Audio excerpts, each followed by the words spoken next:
사도행전 27장입니다. 사도행전 27장 전체를 해야 되는데 6절까지만 읽겠습니다.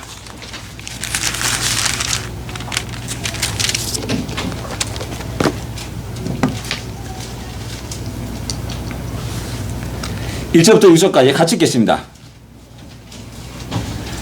같이 읽겠습니다. 우리가 배를 타고 이달리아로에 가기로 작정되매 바울과 다른 죄수 몇 사람을 아수구소대 백부장 율리오란 사람에게 맡기니 아시아 해변 각처로 가려 하는 아드라무떼노 배에 우리가 올라 항해할세 마케도냐의 데살로니가 사람 아리스다고와 또도 함께 하니라.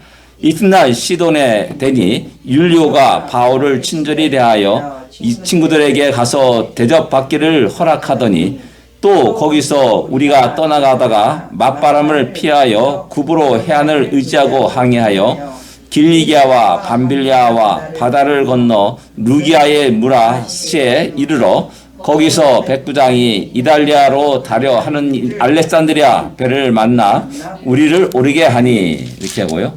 24절을 여러분 다 같이 읽겠습니다. 24절입니다. 같이 읽겠습니다.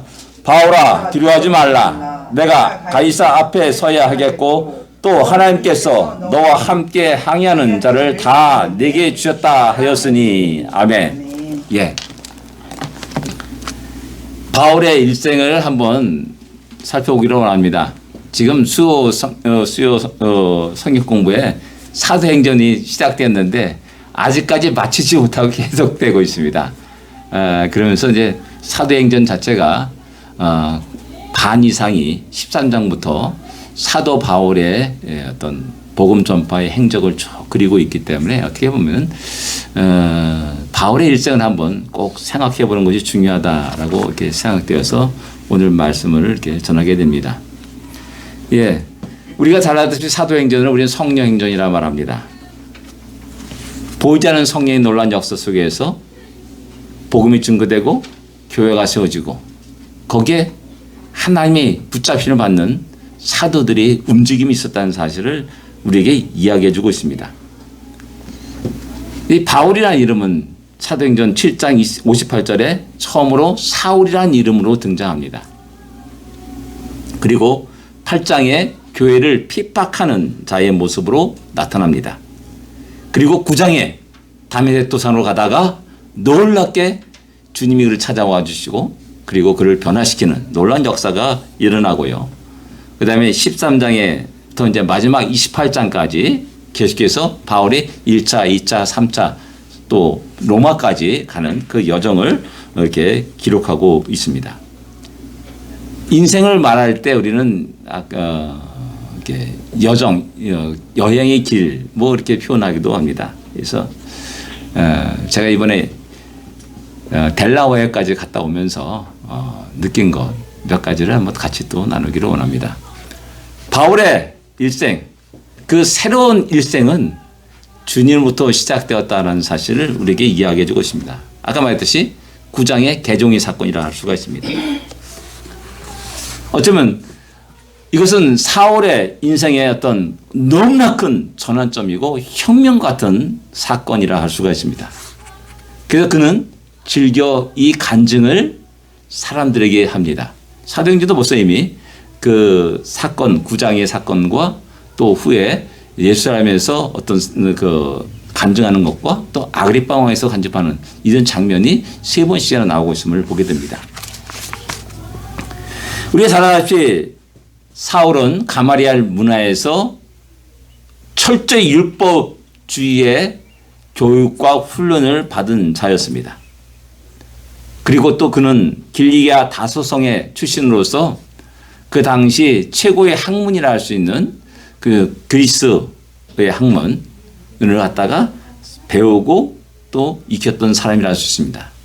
어떤 당대의 엘리트라 말할 수가 있습니다.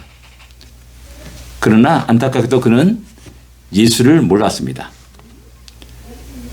그리스도를 통하여서 하나님이 이 세상을 모든 인류를 구원하려고 하는 하나님의 그 놀라운 계획을 알지 못했습니다. 그리고 그의 지식과 열정은 엉뚱한 곳에 사용되어졌고 결국 하나님을 대적하는, 하나님의 구원을 거부하는 그런 형태로 방향이 잘못되어 갔습니다. 이런 사울을 하나님 우리 주님이 찾아와 주시고 막습니다. 어쩌면 이것은 너 가는 길은 잘못된 길이야 하면서 그 앞에 스탑 사인을 놓으신 거라 이렇게 말할 수가 있습니다. 바울이 하나님을 찾아간 것이 아니라 하나님이 그를 찾아오셨다는 이 사실은 굉장히 중요한 겁니다. 우린 자꾸만 어떤 인간의 의지로, 인간의 경험으로, 인간의 훈련을 통해서 하나님을 만날 수 있고 하나님 찾아갈 수 있다라고 엄청난 착각 속에 살아갑니다. 그래서 수많은 사람들이 돌을 닦습니다. 수많은 사람들이 동굴 속에 가가지고 수십 년을 갔다가 수도승처럼 이게 살아가는 경우도 많이 있습니다. 그러나 성경은 우리에게 말합니다.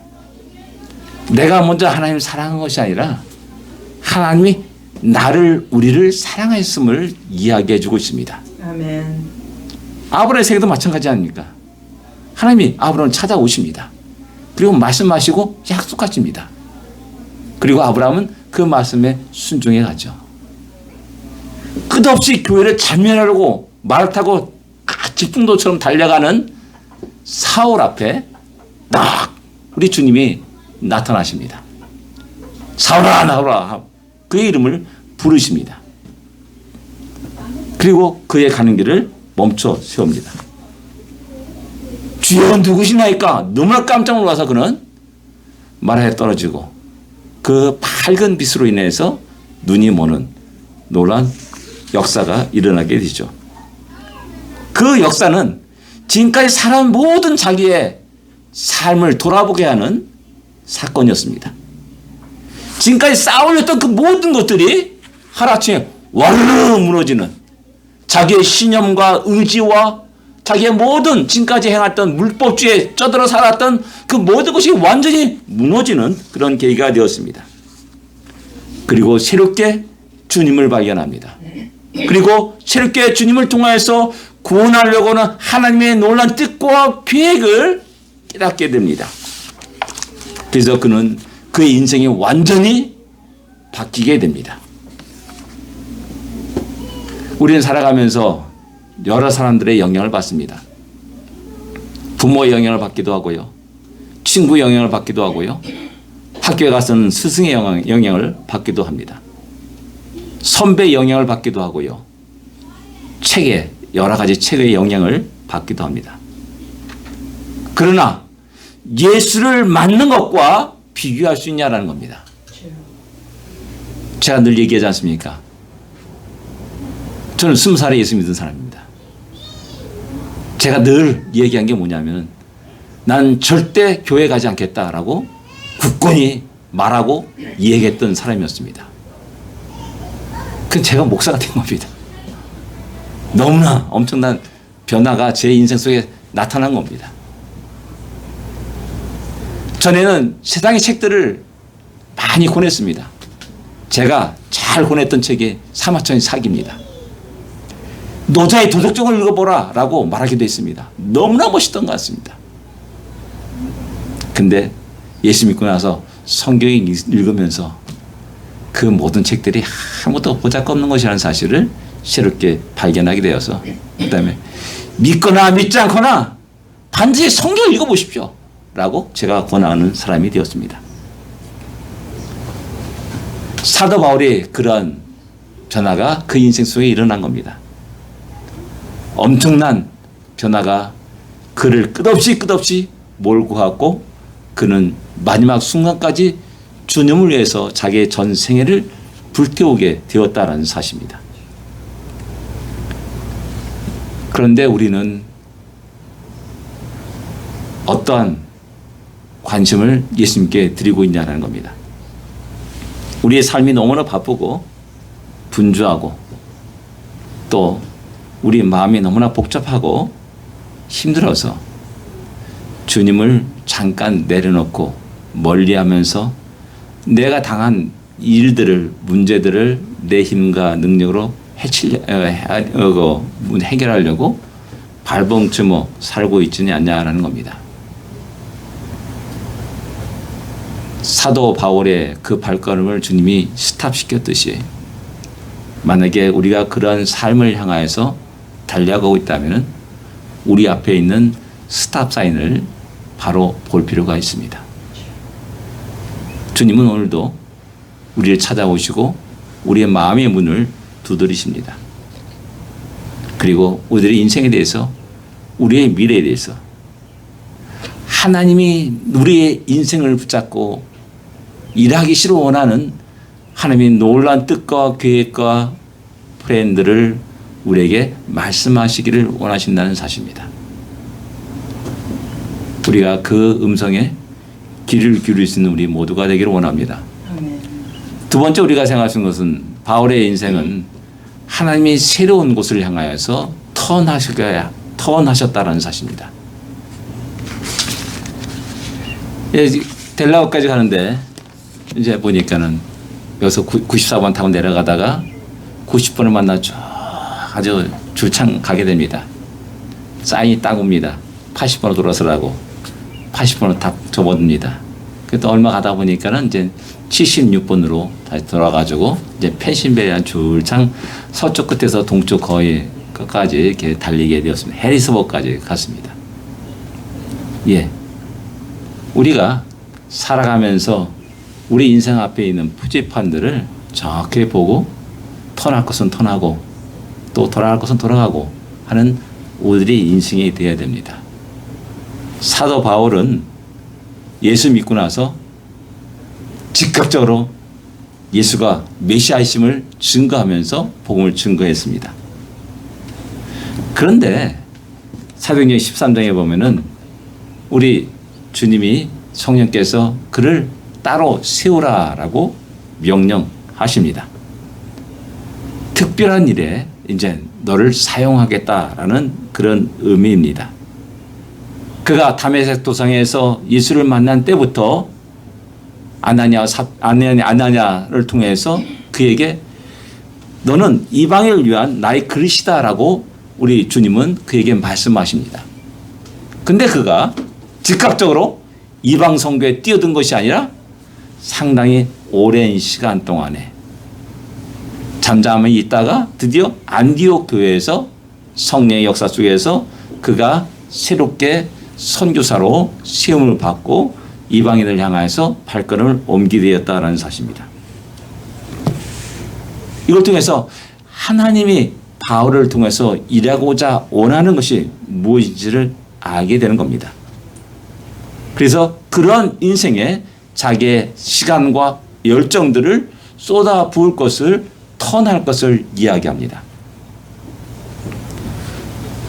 복음이 가나안 예루살렘에 있는 것이 아니라 전 세계 그 복음이 증거되기를 원하시는 것이 하나님의 뜻이요 계획이었습니다.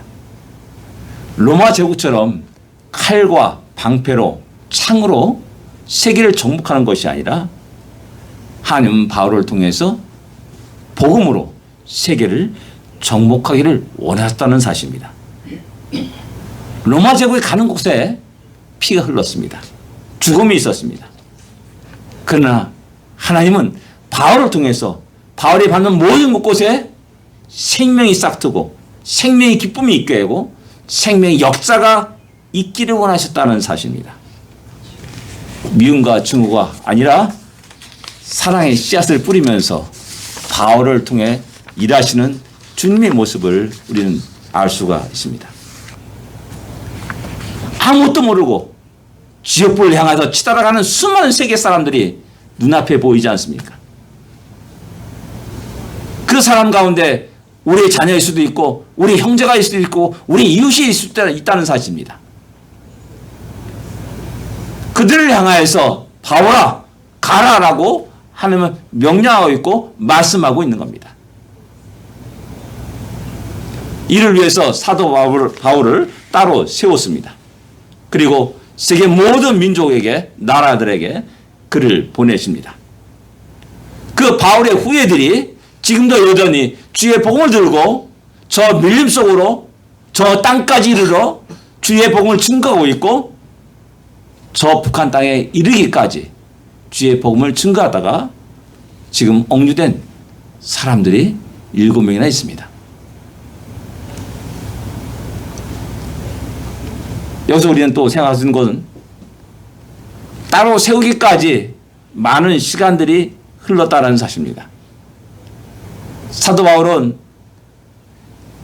다메섹 도상에서 예수를 만난 이후에 아라비아 광야로 갔다라고 갈라디아서는 우리에게 증거합니다. 그리고 예루살렘으로 올라가서 사도들을 몇 사람을 만납니다. 그리고 고향 다소에 오랜 시간 머물다가 바나바에 의해서 다소에서 나와서 안디옥 교회로 가게 됩니다. 그리고 거기서 드디어 이제 선교사로 파송을 받게 되는 겁니다. 이렇게 되기까지 오랜 시간이 흘렀다는 사실입니다. 아무리 안 돼도 최소한도 5년 이상의 시간이 흐른 겁니다. 많게는 10년 가까이의 시간이 흐르게 된 것이죠. 이 시간 동안 그는 무엇을 했을까요?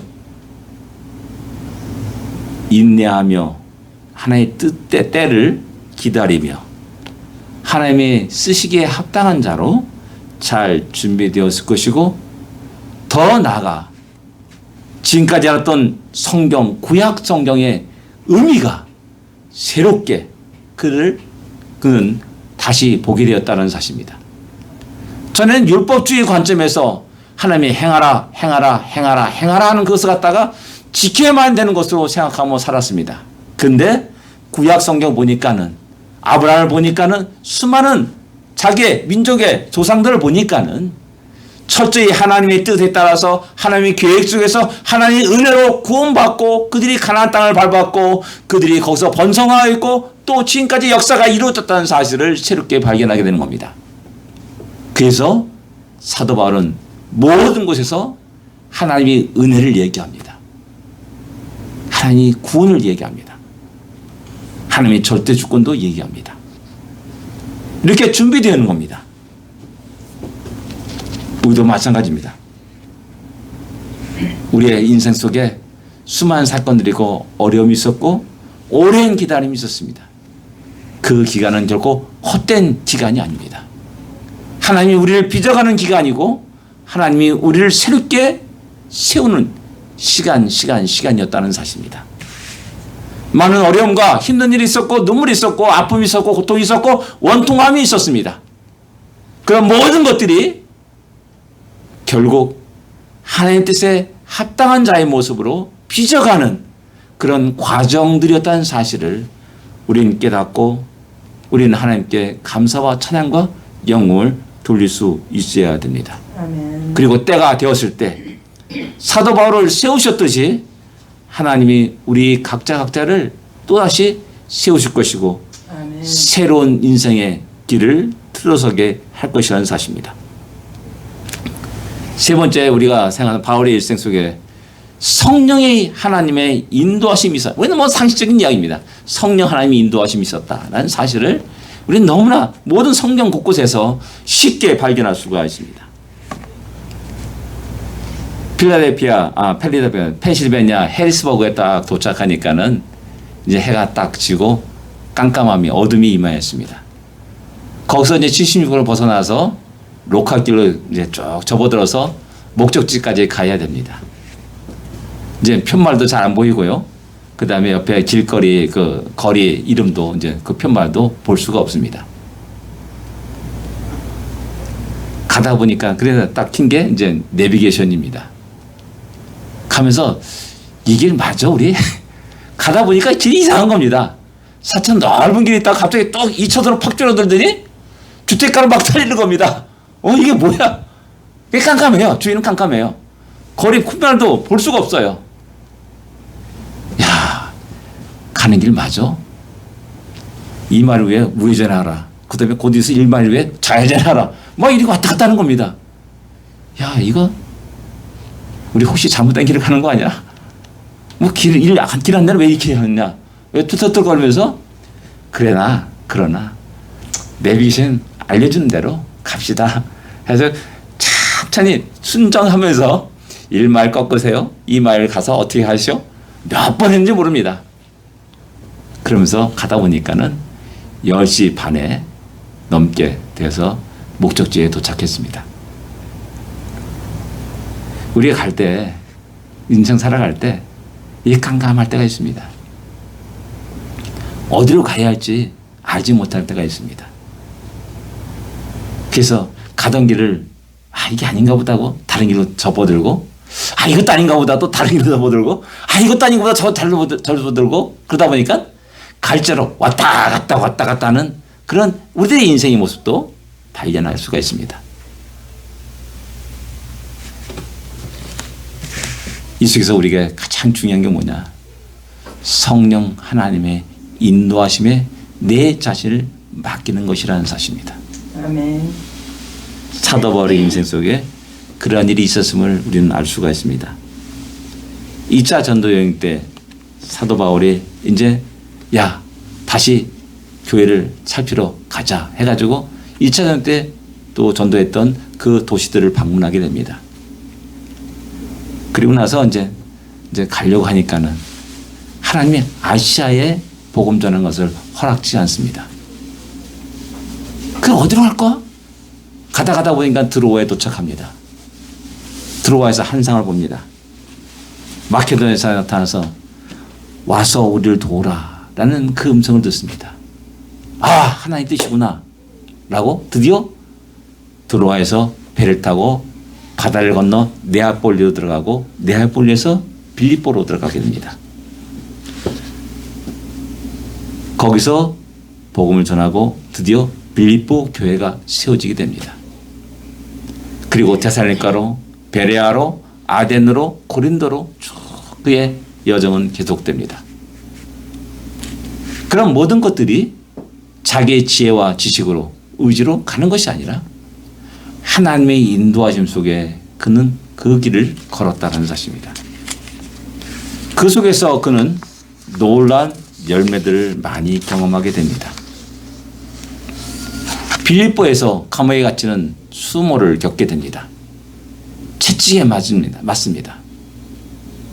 아니 성령 인도하심 속에 왔는데 감옥에 갇히고 채찍에 맞고 고난을 당합니다.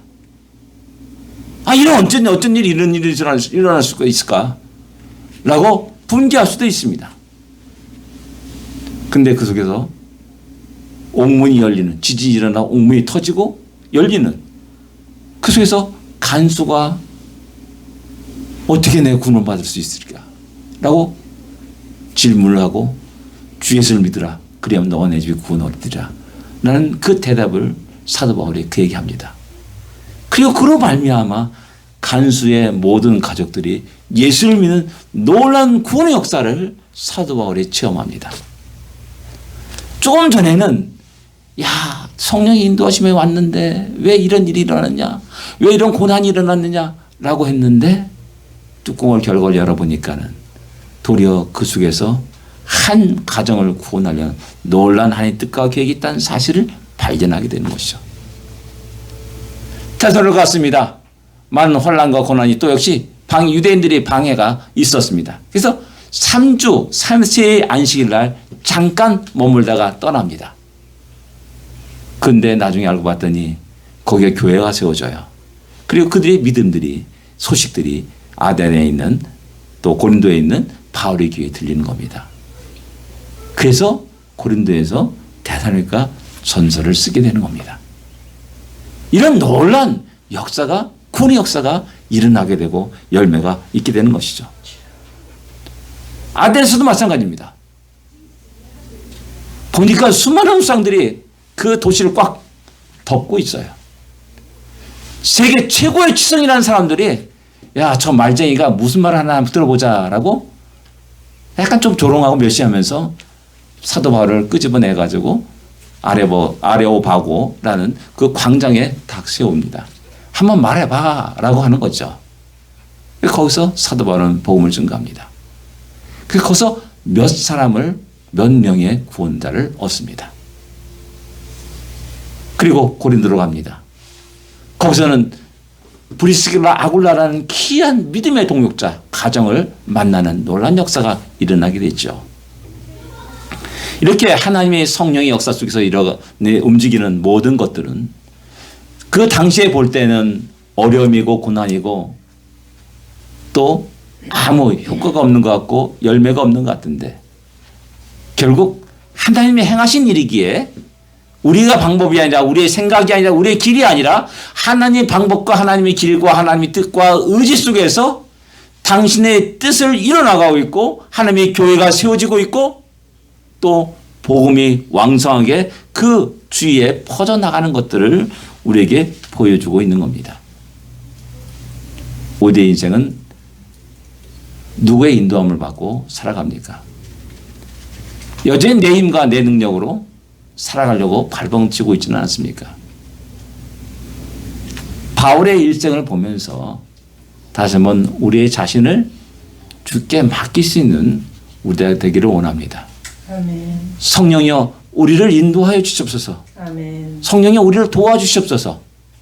우리 인생을 통하여서 하나님 마음껏 영광을 받아 주시옵소서 라는 그런 기도를 하면서 우리가 하루하루 우리의 삶을 주께 맡기시는 우리가 될 줄 압니다. 네 번째, 바울의 일생에 성령의 위로와 격려가 있었다는 사실을 끝없이 우리에게 이야기해 주고 있습니다. 복음 전파하는 그런 모든 길들은 형통한 길이 아니었고 평탄한 길이 아니었습니다. 돌이 날아왔고 배고픔이 있었고 감옥에 바치는 일들도 일어났고 또 40에 하나 가마매를 태장을 맞는 그런 일들도 있었고 강의 위험도 있었고 강도의 위험도 있었고 또 채찍에 맞는 그 어려움도 있었음을 알 수가 있습니다. 그런 어려움을 당할 때마다 어떤 일이 있습니까? 힘들다. 지친다. 이제 내려놓고 싶다. 멈추고 싶다. 포기하고 싶다. 라는 그런 마음들이 끝없이 일어나고 있지 않습니까? 그럴 때마다 주님은 성령 하나님은 그의 인생에 찾아오십니다. 다시 말씀합니다. 두려워하지 말라. 잠잠하지 말라. 라고 말씀합니다. 이 성중에는 내 백성이 많음이라 라고 말씀하면서 끝없이 그가 해야 될 일들을 하도록 하십니다. 어려운 순간순간마다 이런 주님의 위로와 격려가 있었기 때문에 그는 모든 어려움들, 고난들을, 환난들을 이겨나갈 수 있었고 끝없이 계속해서 자신이 하나님이 부여주신 자기의 십자가를 짊어지고 그 길을 걸어갈 수 있었음을 이야기합니다.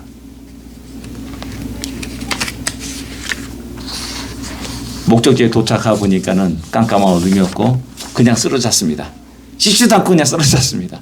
정신이 없더라고요. 그 다음 아침에 6시에 일어나가지고 6시에 일어났죠. 6시에 일어나가지고 이제 잠깐 조식을 아침을 먹고 줄창 8시부터 시작해서 밤 9시까지 의자에 앉아가지고 줄창 강의를 들었습니다. 상당히 나의 목회 현장 속에 필요한 여러 가지를 듣게 되었습니다.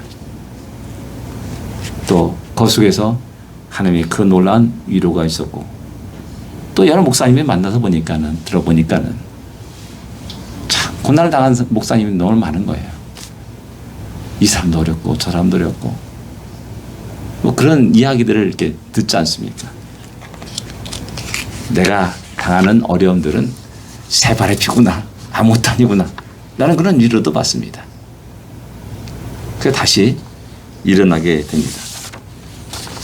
하나님은 늘 날마다 순간순간마다 우리를 찾아와서 이렇게 위로하기를 원하는 겁니다. 힘을 내라. 다시 일어나라.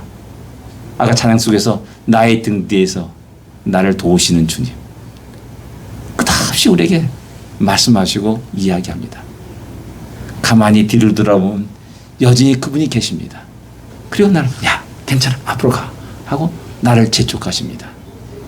그래서 그 찬송이 뭡니까? 나의 등 뒤에서 나를 도우신 하나님. 우리 노래하고 말하고 있지 않습니까? 로마에서도 복음을 증거할 것이다 해야 된다라고 말씀합니다. 어려울 때 여기가 끝인가 보다 라고 주저앉고 싶을 때 아니야 너 여기 끝이 아니야. 계속 가야 돼. 어디까지 가야 되냐? 저 로마까지 가야 돼 라고 말씀하는 겁니다. 그 말씀 속에 다시 일어날 수가 있고 다시 나갈 수가 있습니다. 이런 놀라운 성령의 위로와 격려가 우리의 인생 속에 그다지 계속됨을 갖다가 알고 그 격려와 위로에 귀를 기르는 우리가 되기를 원합니다. 세상의 얄궂은 말에 귀를 기르고 얄궂은 말에 속아 넘어가지 마시고 성령 하나님의 음성에 귀를 기르는 또 그 음성에 민감한 우리가 될 수 있어야 됩니다. 아멘. 바울의 일장은 아직 끝나지 않았습니다. 위기 속에서 하나님은 그에게 용기를 주십니다. 아직 끝나지 않았다라고 말씀합니다. 오늘 본문 27장의 장면입니다. 풍랑으로 인해서 끝없이 광활한 그 바다를 이리저리 뒹굴고 아무것도 먹지 못하고 야 모든 선원들이 모든 죄수들이 여기서 우리 다 죽는구나 라고 말할 때 사도 바울은 주의 음성을 듣습니다. 야 걱정하지 마. 너 가이사의 앞에 서야 돼. 라면서 이야기합니다. 천재지변의 그 앞에서 우리 인간은 쉽게 작은 존재가 됩니다. 그 천재지변 앞에서 웃을 사람 하나도 없습니다. 사도 바울이 오늘 20장에 그런 장면을 맞이한 겁니다. 그 속에서 사도 바울에게 찾아오십니다. 아직 끝이 아니야. 너는 아직 해야 될 일이 있어. 너는 아직 가야 할 때가 있어. 거기서 만나야 될 사람이 있어.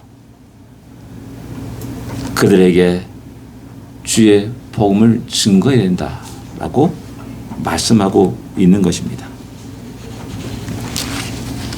우리의 인생도 이와 같습니다.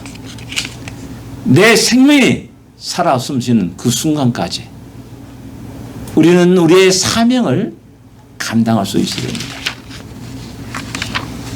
우리 심장에 고동이 멎는 그 순간까지 우리가 해야 될 일이 있다는 사실, 우리가 말해야 될 것들이 있다는 사실, 우리가 만나야 될 사람이 있다는 사실을 우리는 기억해야 됩니다.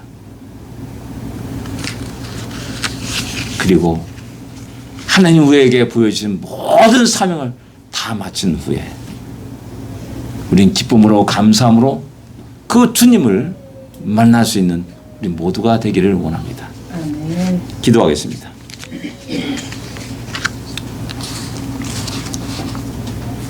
우린 살아가면서 많은 어려움을 경험했고 또 수많은 사람들을 만나왔습니다. 그런 것들이 우리의 마음을 낙심케 하고 우리를 전망에 빠지기도 하고 좌절에 빠지기도 합니다.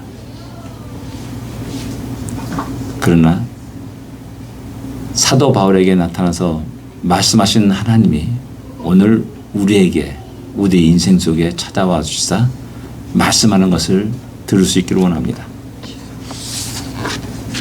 두려워하지 말라고 주님은 끝없이 모든 순간순간에 우리에게 이야기합니다. 우리가 새롭게 가야 할 곳, 또 만나야 될 사람이 있다는 사실을 우리에게 말씀합니다. 우리에게 주어진 그 놀라운 구원의 기쁨과 감격들이 우리 안에 살아있어 그 복음을 증거하며 우리의 남은 생애가 주 앞에 드려지기를 기도해 주랍니다. 기도하겠습니다. 자,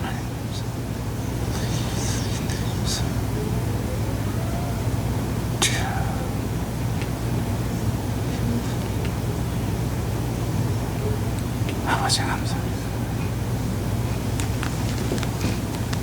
하나님 아버지 감사합니다.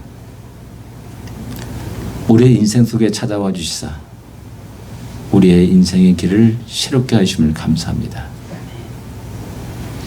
영원한 날을 향하여서 우리의 믿음의 발걸음을 한 걸음 한 걸음 내딛을 수 있도록 인도하심을 감사합니다. 그러나 우리 인생길에 힘들고 질 때가 많이 있고 우리 마음에 낙심이 될 때가 많이 있음을 고백합니다. 우리의 연약함을 긍휼히 여겨 주시옵소서. 주의 능력의 손길로 우리를 붙잡아 주시옵시고 다시 새롭게 일어나 계속해서 믿음의 발걸음을 내딛게 하여 주시옵소서.